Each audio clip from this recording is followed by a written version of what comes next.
Hello students, welcome to Magnet Brains. मैं रूपाली वर्मा। आप सभी के सेकेंड टर्म के एग्ज़ाम आने वाले हैं, तो आप सभी चिंतित हैं कि किस तरीके से क्वेश्चन आएंगे, कहीं से ऐसा कुछ मिल जाए कि हमें कुछ इंपॉर्टेंट क्वेश्चंस पता चल जाए।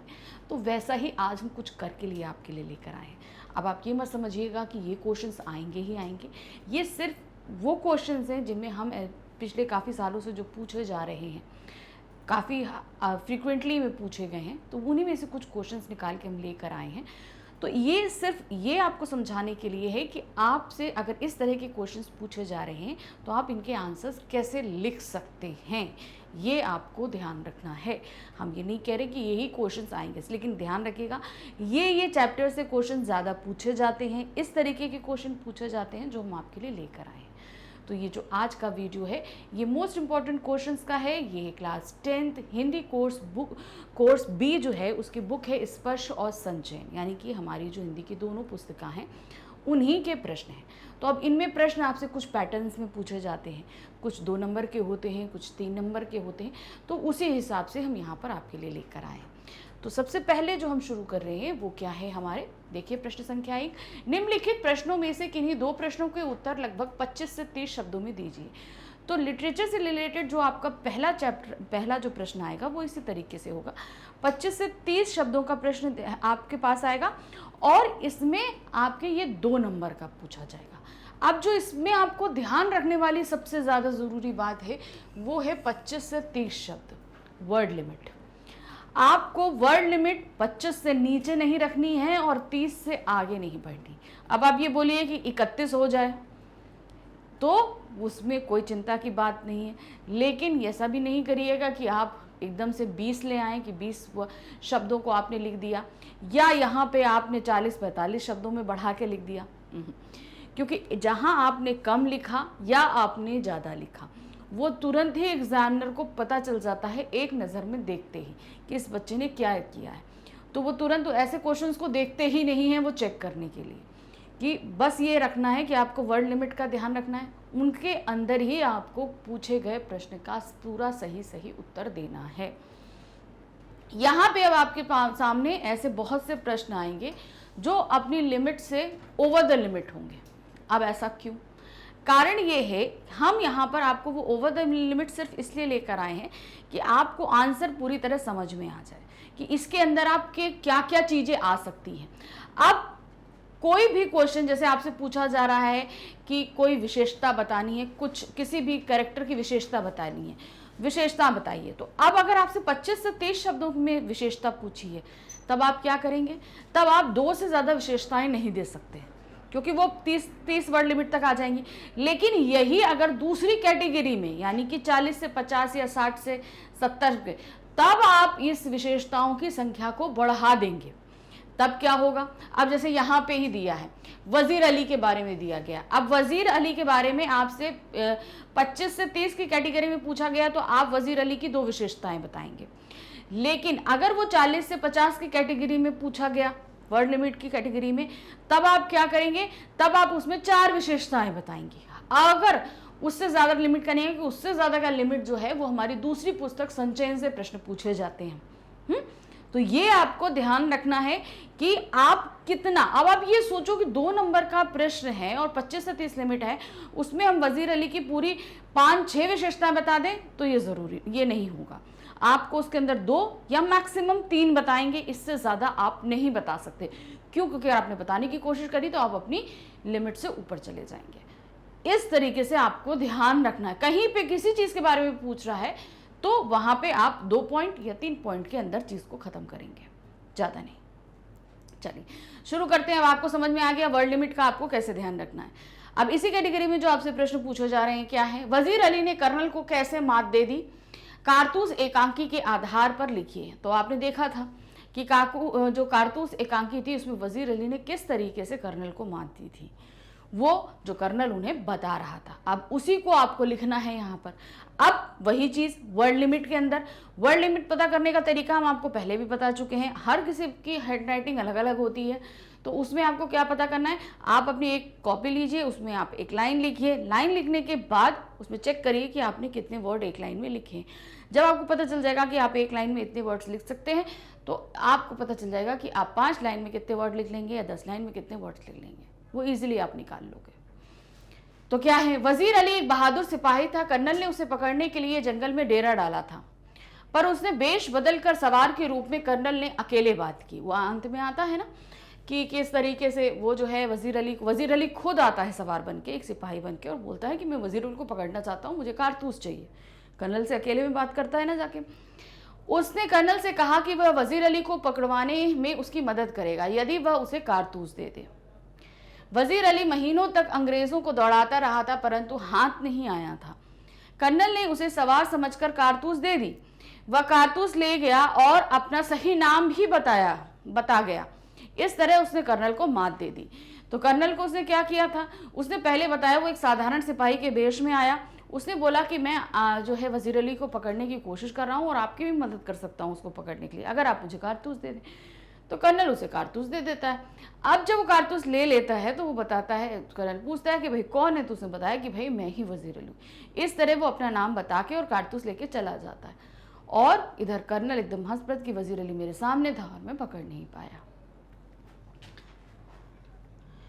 क्वेश्चन नंबर 2 है, वजीर अली ने से सिपाही क्यों तंग आ चुके थे।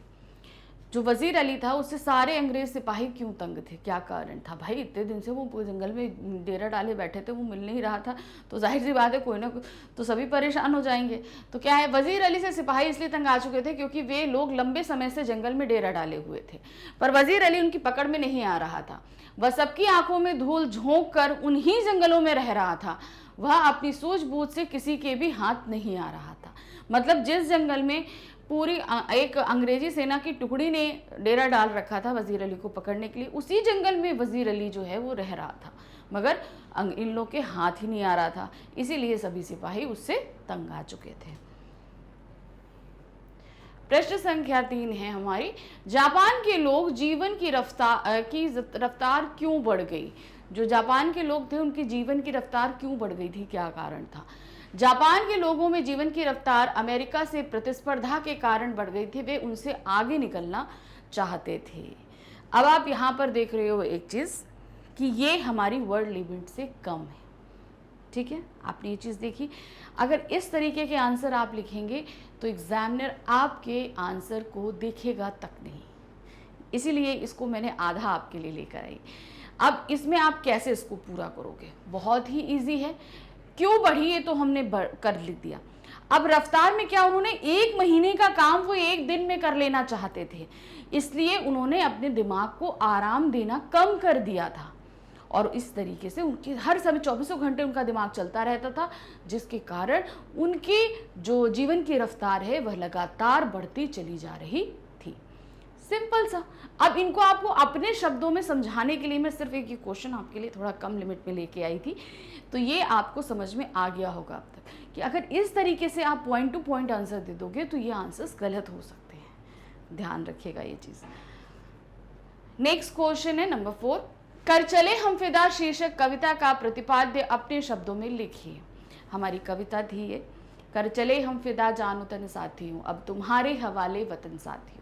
बहुत ही अच्छी कविता थी, देशभक्ति से ओतप्रोत थी। हम सभी ने ये कविता बहुत अच्छे से पढ़ी और इससे पहले इसका गीत भी हम सुन चुके थे।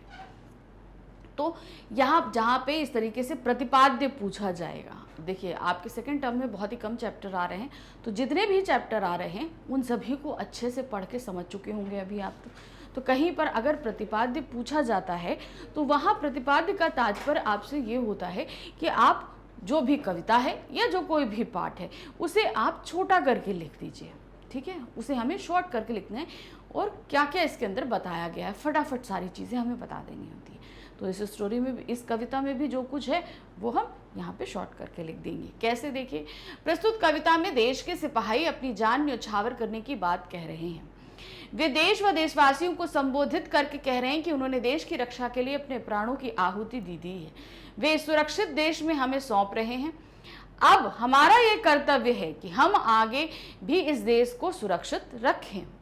इस कविता के माध्यम से कवि युद्ध में गए सैनिकों की परेशानियों, उनकी तकलीफों, मुश्किलों और उनके त्याग बलिदान को दर्शाने की पूरी तरह सफल हुए हैं। एक सैनिक क्या चाहता है, क्या सोचता है, किन कठिनाइयों को झेलता है, इस कविता ने उस आभास को सफलतापूर्वक दर्शाया है। आप अगर इस कविता को ध्यान से, पूरा दिल से, जैसे हम लोगों ने पढ़ा था, तो उस दिन भी हमको बहुत एहसास हुआ था कि जो युद्ध करते हैं सिपाही, जो बॉर्डर पे होते हैं, वो किस तरीके की त्रासदियों को झेलते हैं, कितनी मार काट, सब कुछ, उनको खुद कितना चोट लगता है, कितना त्याग करके अपने परिवार वगैरह को छोड़ के, सब कुछ छोड़ के वो वहाँ पर होते हैं। तो ये सारी चीज़ें होती हैं। तो ये आपको समझ में आ गया कि किस तरीके से आपको इसका प्रतिपाद्य लिखना है। 5वां प्रश्न है, ये देखिए, इसमें जो हमारा पहला जो प्रश्न था, उस पहले प्रश्न के अंदर हमारे गद्य खंड और काव्य खंड दोनों से ही प्रश्न पूछे जा रहे हैं, मगर उसमें वर्ड लिमिट अलग है। अभी हमारा जब दूसरा प्रश्न आएगा तो उसमें वर्ड लिमिट दूसरी होगी और इन्हीं 2 खंडों से फिर से प्रश्न पूछे जाएंगे। तो क्या है, इसमें फिर से आपके पास काव्य खंड से आया है, पर्वत प्रदेश में पावस, कविता के आधार पर बताइए कि शाल के वृक्ष भयभीत होकर धरती में क्यों धंस गए हैं। शाल के जो वृक्ष थे वो पर्वत के ऊपर खड़े हुए थे, लेकिन वो लग रहा था कि वो भयभीत होकर जो है वो धरा में धंस गए। क्यों ऐसा लग रहा था? क्योंकि आसमान उनके ऊपर आ गया था, तात्पर्य बादल छा गए थे, तो जैसे लग रहा था कि जो है आसमान पूरा नीचे चला आया। तो क्या था यहाँ पे, चारों तरफ घने बादल छाए हैं, तेज वर्षा में हवा से ऐसा लग रहा है मानो ताल से जलने से धुआं निकल रहा है और चारों ओर धुआं फैल गया है। पर्वतों पर चारों तरफ बादल छा गए हैं, ऐसा प्रतीत हो रहा है मानो पर्वत बादल रूपी ये पंख लगाकर उड़ गया हो। यानी कि पर्वत जो है वो क्या हो गया है, बादलों का पंख लगा के ऊपर आसमान में उड़ गया, तभी वो जो बादल हैं वो उनसे वो पर्वत टकराने लगा है। बादलों को चारों तरफ छा जाने से ऐसे लग रहा है मानो धरती पर अंबर टूटकर गिर पड़ा है। इस रहस्यमय वातावरण को देखकर शाल के वृक्ष भयभीत हो गए हैं और डर कर मानो धरती में समा गए हैं। तो यहाँ पर तो जो आश्रय वो बता रहे थे चीज़ें, लेकिन एक्चुअल तो कभी नहीं होता ना कि पर्वत आसमान में चला जाए या आसमान नीचे आ जाए। तो क्या होता है, जो पहाड़ थे उनके ऊपर शाल के वृक्ष थे, बादल छा गए, तो जैसा लगा कि या तो आसमान नीचे आ गया या पर्वत ऊपर उड़ के ऊपर चला गया।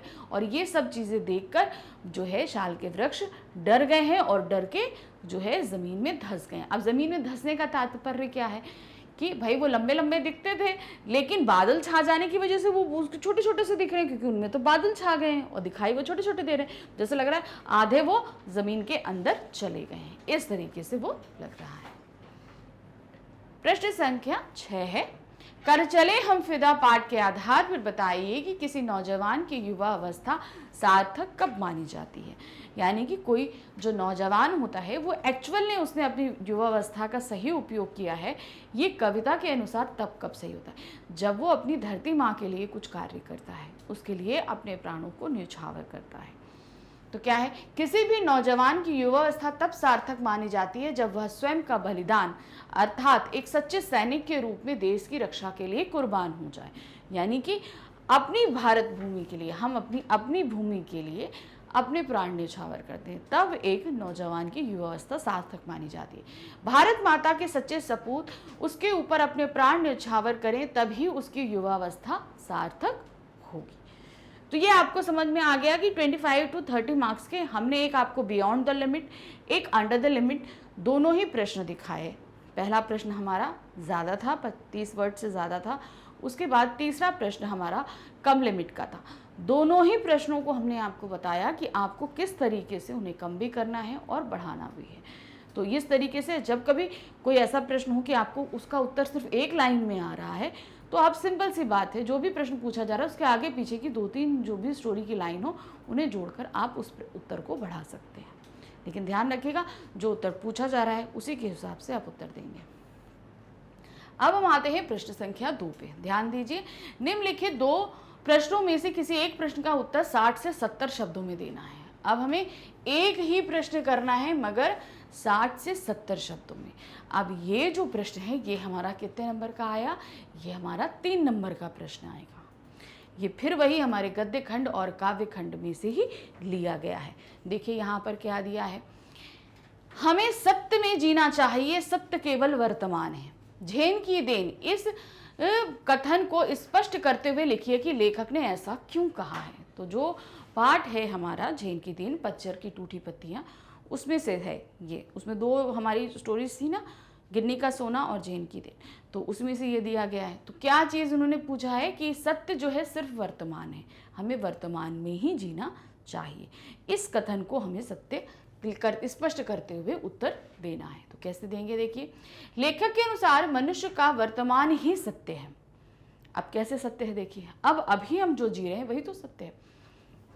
पहले जो बीत गया हम जानते हैं, मगर उसके साथ हम कुछ कर नहीं सकते, हम उसे सही नहीं कर सकते। जो हो गया सो हो गया, ठीक है। अब जो आने वाला समय है उसके बारे में हम जानते नहीं, तो हम ना कुछ सोच सकते हैं ना कर सकते हैं। तो दोनों के लिए दोनों समय ऐसे हैं जिनमें हम कुछ भी नहीं कर सकते, लेकिन प्रेजेंट समय ऐसा है जिसके बारे में हम जान भी रहे हैं, कर भी सकते हैं।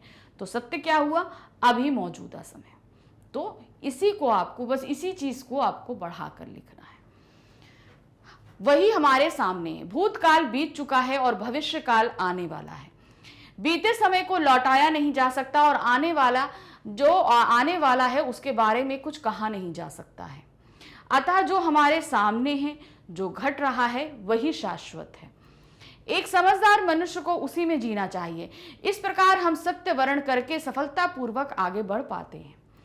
लेखक कहते हैं, प्रायः लोग गुजरे हुए दिनों की बातों में उलझे रहते हैं या आने वाले भविष्य के सपने देखते रहते हैं। जाहिर सी बात है, हम या तो पिछले बातों के डूबे रहेंगे या आने वाले समय के बारे में पूछेंगे, जो वर्तमान समय है उसके बारे में हम सोचते ही नहीं है। इस तरह हम भूत या भविष्य के भंवर में घिरे रहते हैं। यदि ध्यान दिया जाए तो बीते कल की यादें दुख देती हैं, यानी कि हम बहुत याद करते हैं, काश उस समय हमने ऐसा कर लिया होता, हमें एक अफसोस होता है ना, काश ऐसे, या बहुत अच्छी चीज़ होंगी, हमने बहुत अच्छा टाइम एक्सपेंड किया था, तो अभी क्यों नहीं कर रहे हैं, तो भी दुख होगा। तो अगर हम खुशी के पल देखेंगे तो भी हमें दुख होगा, और दुख भरे पल देखेंगे तो भी हमें दुख ही होगा। और आने वाले भविष्य की चिंता हमारे दुख को और भी बढ़ा देती है। फिर इसमें जीने से क्या लाभ, जिसमें रहकर हम स्वयं को महसूस कर पा रहे हैं, वही सत्य होता है, बाकी तो सपना मात्र बनकर रह जाता है। तो क्या उन्होंने बताया, जो बीता वाला समय है उसको याद करके हम दुखित होते हैं, और उसी दुख को हम कहाँ ले जाते हैं, भविष्य में ले जाते हैं। आने वाले समय की चिंता का हम दुख बना देते हैं, और इन दोनों के चक्कर में हम अपना वर्तमान बिगाड़ लेते हैं। हम इस पल को एंजॉय नहीं कर पाते। तो यहाँ पर उन्होंने क्या बताया कि हमारे लिए सत्य क्या है, ये जो अभी समय चल रहा है, हम इसी में जो चाहे वो कर सकते हैं। एक बार ये समय बीत जाएगा तब हम कुछ नहीं कर पाएंगे, और आने वाले समय में हम कुछ करेंगे।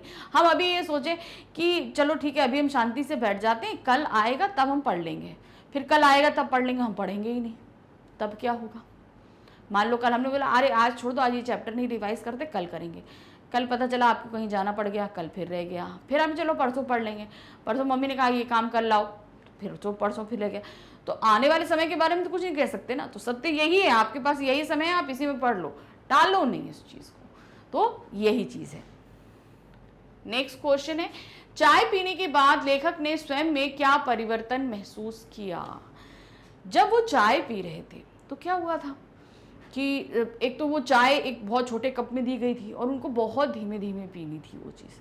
अब जब उन्होंने चाय पी ली तो उसके बाद उन्होंने क्या महसूस किया था, क्या था, चाय पीने के बाद लेखक ने अनुभव किया मानो उनके दिमाग की गति मंद हो गई है, यानी बहुत धीरे धीरे वह दिमाग चलना बंद हो गया। तब उसे सन्नाटा भी सुनाई देने लगा।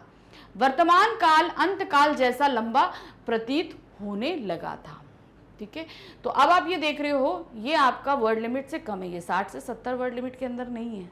ठीक है ना, फिर से आपको ये चीज़ समझा रही हूँ कि इस तरीके के प्रश्न जब आपसे पूछे जा रहे हैं, अब मान लीजिए आपने तो दे दिया इसका उत्तर, लेकिन जो हमारी वर्ड लिमिट थी वो तो पूरी नहीं हुई, उसकी मांग पूरी हुई नहीं, पूरी हुई, जबकि आपने उत्तर पूरा दे दिया। अब इस कंडीशन में आप क्या करोगे कि भाई अब हमको तो इससे ज़्यादा हमने बुक में पढ़ा ही नहीं, हम क्या करें, किस तरीके से लिखें। तो ऐसी कंडीशन में क्या आएगा, जैसे चाय पीने के, तो चाय पीने से पहले का जो सिनेरियो था वो थोड़ा सा आप दे दो।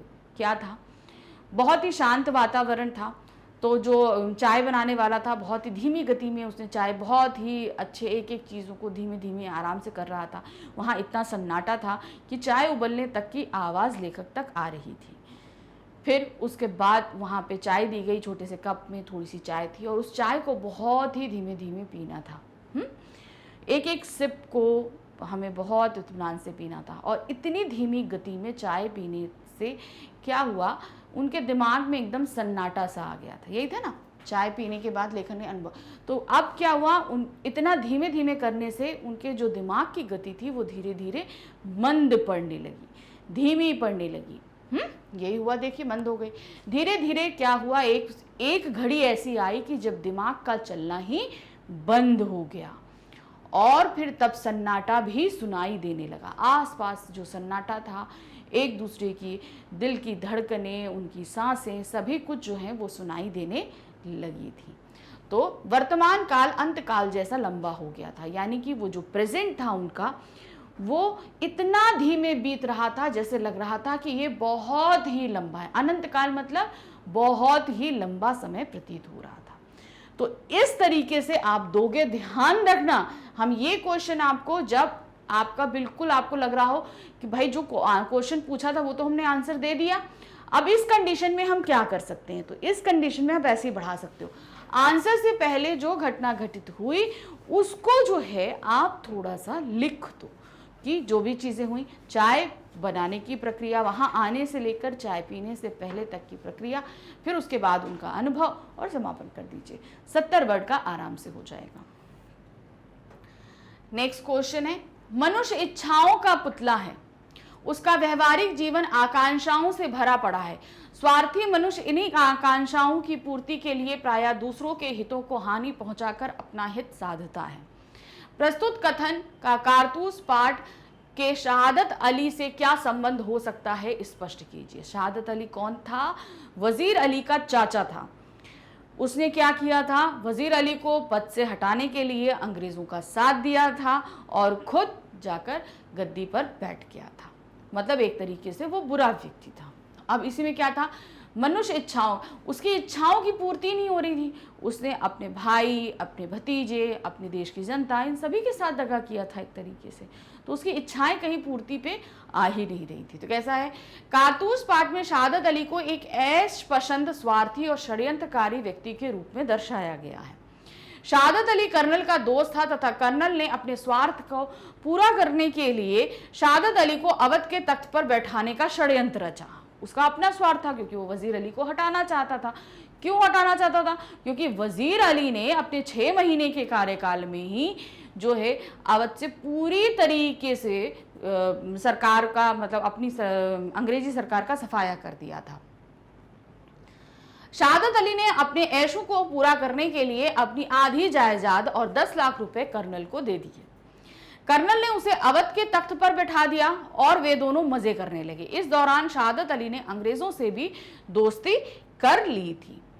तो यहां पर क्या चीज आपको बताई गई, अब ये जो है क्या उससे पूछा गया कि आकांक्षाओं की पूर्ति कभी नहीं होती, किसी की भी आकांक्षाओं की पूर्ति नहीं। अब उसने क्या किया, अपनी आकांक्षा की पूर्ति, यानी कि उसने सिर्फ तख्त पाने के लिए अपनी आधी जायदाद तो 10 लाख रुपए दे दिए कि यहाँ आके उसकी आकांक्षा की पूर्ति हो जाए।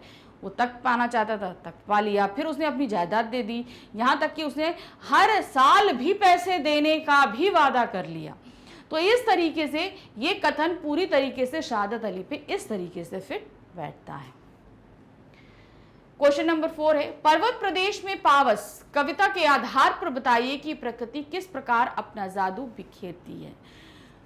प्रकृति चारों तरफ अपना जादू किस तरह बिखेरी है। पावस यानी कि वर्षा ऋतु में किस तरीके से, तो पावस ऋतु में प्रकृति क्षण क्षण परिवर्तित होती है, हम सभी को पता है, हर सेकंड में परिवर्तित होती है। कभी तेज बारिश तो कभी अंधकार में वातावरण हो जाता है। झरने निर्विरोध गति से बहते हैं, बादल बनते हैं, बिगड़ते हैं, कभी सूर्य निकलता है तो पावस में सूर्य की रोशनी से इंद्रधनुष बन जाता है। अतः पावस ऋतु में प्रकृति बहुत ही मनोहारी दृश्य प्रस्तुत करती है। तो अब यहाँ पे तो जो कविता थी हमने यहाँ पर बताया, अब इसको आप थोड़ा सा बढ़ा भी सकते हो। आप देख रहे हो चीज़ों को हम बढ़ा भी सकते हैं, तो बढ़ाने की क्या तरीका है, देखिए यहाँ पर, पावस ऋतु में प्रकृति क्षण क्षण परिवर्तित होती है, मानो जैसे समय के कांटे के साथ प्रकृति ने अपना रूप बदलने की चेष्टा का, रूप बदलने की प्रतियोगिता लगा रखी है। इस तरीके से आप दे दो, ठीक है। फिर कभी वहाँ तेज बारिश होने लगती है तो कभी धीमी होने लगती है, कभी सूरज निकल आके बहुत तेज उजाला हो जाता है तो कभी बादल छा जाते हैं तो बहुत ही ज़्यादा अंधकारमय वातावरण हो जाता है। फिर झरने जो है बहुत तेजी गति के साथ, उनमें पानी का बहुत ज़्यादा प्रवाह हो जाने के कारण वो भी बहुत तेज गति से बहते हैं। तो उनको देखकर ऐसा प्रतीत होता है कि मानो कहीं जलजला सा आने वाला है। अब बादल बनते हैं, एकदम से बादल बनते हैं, फिर वो एकदम से गायब हो जाते हैं। कभी सूर्य निकल आता है तो कभी सूर्य बादलों के पीछे छिप जाता है। सूर्य के निकलने से, उससे प्रकाश से इंद्रधनुषीय छटा बिखर जाती है। कभी कभी तो एक एक दो दो जो है वहाँ पर इंद्रधनुष दिखाई देते हैं। तो ये सभी कुछ आप यहाँ पर बढ़ा सकते हो। कविता के अनुसार ही मैं बता रही हूँ, मैं कविता से अलग नहीं जा रही हूँ। बस ये है कि इसमें आप अपने शब्दों की बढ़ोतरी करेंगे। शब्दों को बढ़ोतरी करने का तरीका पल पल बता रही हूँ कि कैसे आप चीज़ों को करोगे। बिल्कुल मत घबराना एग्जाम के टाइम कि हमने तो पूरा लिख दिया तब हमारे मार्क्स कम आए। वर्ड लिमिट्स को हमेशा मैं आपको बाउंड बना के कर रही हूँ, प्लीज़ वर्ड लिमिट का ध्यान रखिएगा। चलिए अब हम आते हैं अपने तीसरे प्रश्न की तरफ। हमारी पूरक पुस्तिका है संचयन, उनमें से आपके पास 3 प्रश्न पूछे जाएंगे। ये 3 से 4 नंबर के प्रश्न आते हैं। इसमें क्या है, पहला, हरिहर काका के ठाकुर बाड़ी चले जाने पर उनके भाइयों ने क्या किया। अब हरिहर काका जो थे उनकी कोई देखभाल नहीं कर रहा था, तो वो ठाकुर बाड़ी चले गए थे। अब जब ठाकुर बाड़ी चले गए तो उनके भाइयों ने क्या किया। हरिहर काका भाइयों की पत्नियों के बुरे व्यवहार से दुखी होकर ठाकुर बाड़ी चले गए। भाइयों को जब पता चला तो उन्होंने अपनी पत्नियों पर गुस्सा किया और उन्हें मनाने ठाकुर बाड़ी चले गए, परंतु काका नहीं आए। दूसरे दिन वे फिर गए और काका के पांव पकड़कर रोने लगे। इससे काका का दिल पसीज गया और वे वापस आ गए। घर पर भी सभी को समझा दिया गया कि सभी हरिहर काका के साथ अच्छा व्यवहार करेंगे। भाई उनको जमीन लेनी थी, तो अब उसके लिए तो मिन्नतें करनी पड़ेंगी। तो वही मिन्नतें हो रही थी कि किस किस तरीके से कार्य किया जाएगा। इसीलिए उनके भाई उनका पैर पकड़ के मना के ठाकुर बाड़ी से वापस उनको ले आते हैं। प्रश्न संख्या 2 है, आप अपना ग्रीष्मावकाश किस तरह गुजारते हैं। विद्यार्थियों के लिए ग्रीष्मावकाश से पहले और बाद के दिनों में क्या अंतर होता है, सपनों के इस दिन पाठ के आधार पर बताइए। तो यहाँ पर क्या दिया गया है कि आप सभी के मतलब समर वेकेशन, सभी एग्जाम खत्म हो जाएंगे तो आप सभी के भी समर वेकेशन स्टार्ट हो जाएंगे। तो समर वेकेशन आप किस तरीके से बिताते हैं पहले और बाद के समय को, आपको ये पाठ के आधार पर, आपके नहीं, आपको पाठ के आधार पर बताना है। तो क्या है देखिए, सभी विद्यार्थी ग्रीष्मावकाश से पहले के दिन घूमने फिरने, खेल कूद करने, मौज मस्ती करने, तालाब में तैरने आदि में निकाल देते थे। परंतु जैसे जैसे स्कूल खुलने के दिन पास आते तो उन्हें गृह कार्य याद आता जो पूरा करने का समय नहीं मिलता। वे गृह कार्य तो पूरा करने के लिए तरह तरह की योजनाएं बनाते, परंतु उन योजनाओं को पूरा नहीं कर पाते। इसलिए वे मास्टर से पिटाई खाना ज्यादा अच्छा समझते थे। उनके अनुसार गृह कार्य करने से एक दिन पिटाई खाना ज्यादा सस्ता सौदा होगा। मतलब वो होमवर्क निपटाएं, इससे अच्छा एक दिन मास्टर साहब मारेंगे, सह लेंगे, हो जाएगा काम खत्म। इतना सारा होमवर्क कौन करे बैठ के, रोज डेली का समय दे। क्योंकि पहले और अब के समय में काफी अंतर है। पूछा गया ना, पहले और अब के समय में कैसा अंतर है। अतः हम अपना ग्रीष्मावकाश गृह कार्य पूरा करने के साथ साथ खेल कूद और मोबाइल में गेम खेलकर बिताते हैं। अतिरिक्त समय में बागवानी आदि भी करते हैं। मतलब हम अपना ग्रीष्मावकाश कार्य समय पूर्ण करते हैं और इसके अलावा जो है और अनदर एक्टिविटीज भी कर लेते हैं।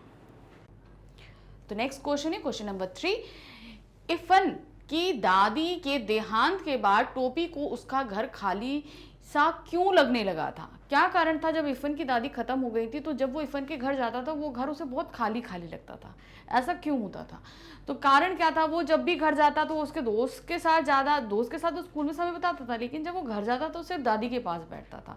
उनके साथ उनकी लैंग्वेज में बात करना, वो किस तरीके, वो सारी चीज़ें उसको बहुत पसंद थी। लेकिन जब दादी खत्म हो गई तो इसके अलावा उसे अपना घर, तो अपने घर में उसे कोई इतना पसंद भी नहीं करता, ना कोई उससे बात करता था, ना समय बिताता था, किसी से इतना लगाव नहीं था। और इफन के यहाँ भी वो सिर्फ उसकी दादी से ही ज़्यादा लगाव रखा था। तो क्या था देखिए, इफन की दादी के देहांत के बाद टोपी को उसका घर खाली सा लगता था, क्योंकि घर में किसी और के पास वह नहीं रुकता था। तो जब भी वो इफन के घर जाता सीधे दादी के कमरे में दादी के पास जाता था। कभी ऐसा नहीं होता था कि उसकी अम्मी के पास या अब्बू के पास जाके बैठा है, कभी नहीं। सब उसका मजाक बनाते थे। इफन की दादी के साथ टोपी की दोस्ती थी, वे दोनों एक ही भाषा में बोलते। दादी उसे बहुत प्यार करती थी। एक दादी के ना होने से भरा पूरा घर टोपी के लिए वीरान हो चुका था। तो अब जब दादी नहीं तो वहाँ पर वो जाता भी था तो उसे वो सारी चीज़ें नहीं मिलती थी जो दादी के होने पर उसको मिलता था। वो बात एक माना कि एक बहुत एज की, मतलब दादी बहुत एज की थी और टोपी इतना कम खा था, लेकिन तब भी उनके बीच जो है एक दोस्ती का रिश्ता था और ये दोस्ती का रिश्ता बहुत ही नज़दीकी था। नेक्स्ट क्वेश्चन है क्वेश्चन नंबर 4। लेखक की गर्मियों की छुट्टियां किस प्रकार व्यतीत होती थी? सपनों के से दिन पाठ के आधार पर बताइए। लेखक की गर्मियों की छुट्टियां कैसे व्यतीत होती थी? कभी कभी तो वो नानी के यहाँ भी जाते थे और जब नानी के यहाँ नहीं जाते थे तो फिर वो अपने गांव में भी रहते थे। तो वो सारी चीज़ें आपको यहाँ पर बतानी है। तो क्या होता था, लेखक गर्मी की छुट्टियों में अपनी नानी के घर जाते थे। नानी के घर वे बहुत मौज मस्ती करते एवं नानी से उन्हें प्रेम से दूध दही मक्खन आदि से खिलाती थी। वे अपने पोतों को भी लेखक की ही तरह कम खाने और ढंग से बोलने की शिक्षा देती थी कि मतलब कम खाओ, ठीक रहो, स्वस्थ रहो। ऐसे नहीं कि भाई बहुत दबा के खा लो, एकदम सुस्त बन जाओ, ऐसा नहीं, और ठीक से बोलो। वहीं गांव के तालाब तथा वहीं ये दोपहर में नहाते और नानी से जो जी में आता मांगते और खाते थे। कपड़े उतार कर तालाब में कूदते, रेत मिट्टी में लेटते थे। जिन्हें तैरना नहीं आता था उन्हें तालाब में नहाती हुई भैंस की सींग या दुम पकड़कर बाहर आने में बड़ा आनंद आता था। तो ये सारी चीजें वो करते थे। नानी के यहाँ जाते, भाई आप सभी नानी के यहाँ जाते होंगे तो नानी आपको कितने प्यार से हर एक चीज खिलाती होंगी, सब कुछ करती, तो उसी तरीके से वहां पे होता था। फिर उसके बाद नानी प्यार करती हैं तो भाई सीख भी देती हैं, तो वो सीखें भी मिलती थी उनको। फिर गांव में किस तरीके से तालाब में मिट्टी में खेलना कूदना, तालाब में कूदना। फिर उसके बाद बहुत से बच्चे ऐसे होते हैं जिन्हें तैरना नहीं आता, तो बीच पानी में पहुंच जाए तो क्या होता था, फिर वहां पे बोलते थे भाई भैंस की सींग पकड़ लो या पूंछ पकड़ लो, वो तुमको बाहर तक खींच के ले आएगी। ये सारी चीजें ये इस तरीके से उनके गर्मियों की छुट्टियों के दिन व्यतीत होते थे। क्वेश्चन नंबर 5 है, टोपी और इफन की दादी अलग अलग धर्म और जाति से संबंध रखते थे पर दोनों एक अटूट रिश्ते में बंधे थे। इस कथन के आलोक में टोपी शिकला कहानी पर विचार कीजिए। देखिए, इफन एक मुसलमान परिवार से थे और टोपी एक ब्राह्मण परिवार से थे। दोनों के धर्म अलग थे और इसके बावजूद टोपी जो है वो इफन की दादी से बहुत नज़दीकी संबंध रखता था। उन दोनों के बीच धर्म को लेकर किसी भी तरह का कोई भी चीज़ नहीं थी, वो दोनों एक दूसरे से बहुत नज़दीक थे। तो ये रिश्ता कैसा था आपको ये एक्सप्लेन करना है। तो कैसे करोगे, देखो, टोपी और इफन की दादी का आपस में रिश्ता मजहब और जाति की दीवारों से काफ़ी ऊंचा था। दोनों से में अलग सा लगाव, अपनापन एवं प्यार था। उनके रिश्तों को धर्म के सौदागर नहीं समझ सकते। टोपी शुद्ध हिंदू ब्राह्मण था और दादी 5 वक्त की नमाज अदा करने वाली मुस्लिम स्त्री। साधारणतः लोग समान आयु और समान धर्म के मानने वालों के बीच ही रिश्ता जोड़ना चाहते हैं। मतलब जो फ्रेंड्स हैं उनकी समान एज हो, एक जैसी एज हो और दूसरे उनके धर्म भी एक जैसे हों, ऐसे में ही दोस्ती करें तो ज़्यादा अच्छा होता है, ऐसा लोग मानते हैं। लेकिन यहाँ पर दोनों चीज़ें विपरीत थी। यहाँ पे तो उम्र का भी बहुत ज़्यादा डिफरेंस था दोनों के बीच में और धर्म का भी था।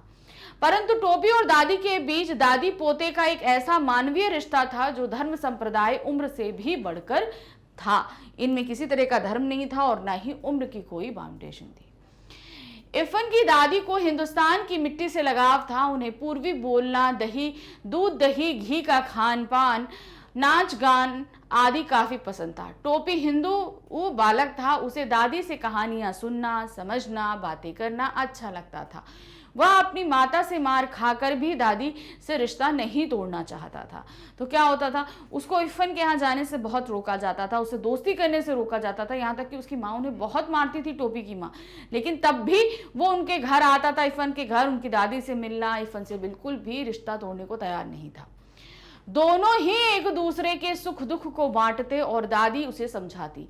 इंसानियत से बढ़कर कोई और रिश्ता नहीं हो सकता।